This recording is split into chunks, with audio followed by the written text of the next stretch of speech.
எல்லாருக்கும் வணக்கம். இன்னைக்கு நம்ம பருப்பு பொடி, அதாவது ஃபுல் புரோட்டீன் புரத சத்து நிறைந்த பருப்பு பொடி. பருப்பில் இல்லாத சத்துக்களே கிடையாது. அதனால் பருப்பு பொடியை வீட்டில் செய்யக்கூடிய பருப்பு பொடியை டைரெக்டாக செய்முறைக்குள்ளார போயிடுவோம். இது எல்லாருமே செஞ்சு வீட்டில் வச்சுக்கணும்.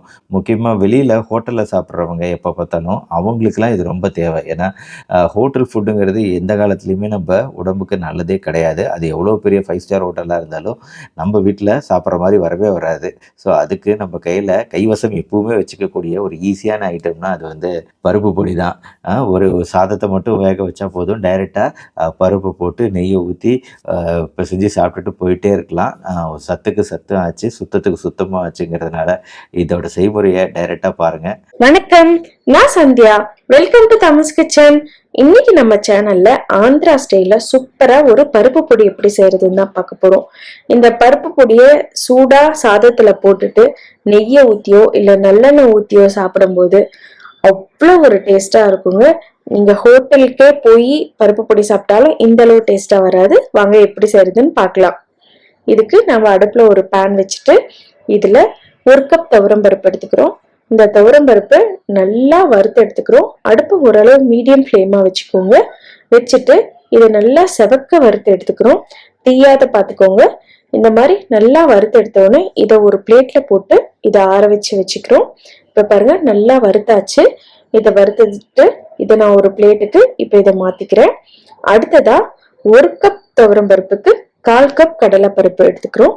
அந்த கடலைப்பருப்பையும் போட்டுட்டு நம்ம இதே மாதிரி செவக்க வறுத்து எடுத்துக்கிறோம். அடுப்பை மீடியம் ஃப்ளேம்ல வச்சுட்டு இதே மாதிரி நல்லா செவக்க வறுத்து எடுத்துக்கிறோம். இப்போ இதுவும் நல்லா வறுபட்டவுடனே இதையும் ஒரு பிளேட்ல போட்டுட்டு ஆற வச்சுக்கிறோம். அடுத்ததா இப்ப பாசிப்பருப்பு போட்டுக்க போறோம். இந்த பாசிப்பருப்பும் அதே ரேஷியோ தான். 1 கப் துவரம் பருப்புக்கு 1/4 கப் கடலைப்பருப்பு, 1/4 கப் பாசிப்பருப்பு, இதுதான் கணக்கு. இப்ப 1/4 கப் பாசிப்பருப்பும் போட்டாச்சு. இதையும் நம்ம நல்லா செவக்க வறுத்துக்கிறோம். வறுத்துட்டு இதையும் ஒரு பிளேட்டுக்கு போட்டு மாற்றிக்கிறோம். அடுத்ததாக இதில் ஒரே ஒரு டீஸ்பூன் மட்டும் சீரகம் போட்டுக்கிறோம். இந்த காரத்துக்கு தகுந்த மாதிரி இந்த பருப்பு எல்லாத்துக்கும் சேர்ந்து காரத்துக்கு தகுந்த மாதிரி வரமிளகா போட்டுக்கிறோம். என்னது மிளகா நல்ல காரங்கிறதுனால நான் ஒரு 6 மிளகா மட்டும் போட்டிருக்கேன். இது எல்லாத்தையும் நல்லா போட்டு வறுத்துக்கிறோம். சீரகம் நல்லா பொரிய ஆரம்பிக்கும் போது நம்ம இதையும் அந்த பருப்பு கூடயே போட்டுட்டு ஆற வச்சுக்க போகிறோம். கடைசியாக இதில் ஒரு கொத்து கருவேப்பிலையை போட்டுட்டு அதுவும் நல்லா படப்படன்னு வெடிக்கிற அளவு நம்ம வறுத்துக்கிறோம். அடுப்பை லோ ஃப்ளேம்லேயே வச்சுக்கோங்க. இந்த மாதிரி ஹெவி பாட்டம் பேனாக இருந்துச்சுன்னா உங்களுக்கு அந்த ஹீட் இருந்துக்கிட்டே இருக்கும். லோ ஃப்ளேமில் வச்சாலும் நம்மளுக்கு சீக்கிரமாக வறுபட்டுரும். இப்போ இது எல்லாத்தையும் நல்லா வறுத்தெடுத்தாச்சு. இதுக்கு தேவையான அளவு உப்பு போட்டுக்கிறோம். பெருங்காயத்தூள் கொஞ்சம் போட்டுக்கிறோம், ஒரு 1/2 டீஸ்பூன். இது எல்லாமே நல்லா ஆற வச்சிடுறோம்.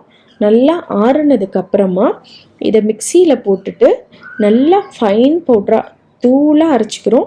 இந்த மாதிரி அரைச்சி எடுத்து வச்சுக்கிறோம். நெய்யோ நல்லெண்ணெய்யோ ஊற்றி சாப்பிடும்போது அவ்வளோ டேஸ்ட்டாக இருக்குங்க. இந்த வீடியோ பிடிச்சிருந்துச்சின்னா மறக்காமல் நம்ம சேனல் தமிழ் கிச்சனை சப்ஸ்கிரைப் பண்ணுங்கள். ஸோ இந்த பருப்பு பொடி கண்டிப்பாக செஞ்சு பார்த்துட்டு எப்படி இருக்குது அப்படின்னு சொல்லிட்டு கமெண்ட் செக்ஷனில் சொல்லுங்கள். ஸோ இந்த வீடியோ பிடிச்சிருந்துச்சுன்னா லைக் பண்ணி உங்கள் ஃப்ரெண்ட்ஸ்க்கு ஷேர் பண்ணுங்கள். மறுபடியும் அடுத்த வீடியோவில் மீட் பண்ணுவோம். நன்றி, வணக்கம்.